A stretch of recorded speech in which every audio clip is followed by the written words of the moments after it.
நம்ம பார்க்க போற பாத்தீங்கன்னா ஆல்டோ கேட்டன். ஆல்டோ கேட்டன்ல ஏகப்பட்ட வண்டி இருக்கு நம்மள்ட்ட.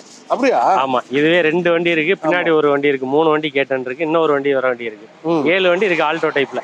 ஓகேண்ணே. ஆமா, இப்ப பாக்குறது வந்து 2014க்கு 15 2 ஓனர் கண்டிஷன் ஆல்டோ கேட்டன். டயர் 4மே நம்ம தான் இப்போ மாத்தினது. பிராண்டட் நியூ டயர், புது டயர் போட்டிருக்கேன். VXI ஆப்ஷன் இது. AC, power steering, power window, central lock, company inbuilt music system வந்துடும். ஃப்ரண்ட் 2 பவர் விண்டோ வந்துடும். பேக்கில் ஸ்பாய்லரு, ஃபுல் ஃபிட்டிங்ஸ் அசசரிஸோடு இருக்குது.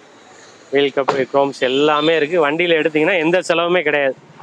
வண்டி ஜாக் ஆப்சராக இருக்கட்டும், சஸ்பென்ஷனாக இருக்கட்டும், எல்லாமே நல்லாயிருக்கு. ஹெட்லைட்லேருந்து எல்லாமே சூப்பர். ரிஜிஸ்ட்ரேஷனுமே 61 அரியலூர் நம்பர் தான். 2 ஓனர், வெறும் 70,000 கிலோமீட்டர் ஓடி இருக்குது. நல்ல குவாலிட்டி. இந்த வண்டிக்கு 2,90,000 கேட்குறேன். இந்த வண்டிக்கு 2,000 ரூபா லோன் வாங்கி கொடுத்துலாம். நீங்கள் ஒரு 60,000லேருந்து 70,000 முன்பணம் இருந்தால் இந்த வண்டியை தாராளமாக நீங்கள் எடுத்துகிட்டு போகலாம். ஆல்டோ கேட்டன் VXI 14க்கு 15 2 ஓனர் கண்டிஷன். அடுத்து பார்க்க போகிறதுமே ஆல்டோ கேட்டன் தான். ஆல்டோ கேட்டனில் தஞ்சாவூர் ரிஜிஸ்ட்ரேஷனில் 2015 மாடலில் சிங்கிள் ஓனர் கண்டிஷன் கொண்டு வந்திருக்கோம். சிங்கிள் ஓனரில் அதே ஆப்ஷன் VXI. வண்டி சூப்பரான கலர், ப்ளூ கலர், அட்ராக்ஷனாக இருக்கும். இதுலையுமே ஏசி வந்துடும், பவர் ஸ்டேரிங் வந்துடும், பவர் விண்டோஸ் வந்துடும், கம்பெனி இன்பில்ட் மியூசிக் சிஸ்டம் வந்துடும், எக்ஸ்ட்ரா சீட் கவர்ஸ், ஃப்ளோரிங்கு எல்லாமே போட்டிருக்கு.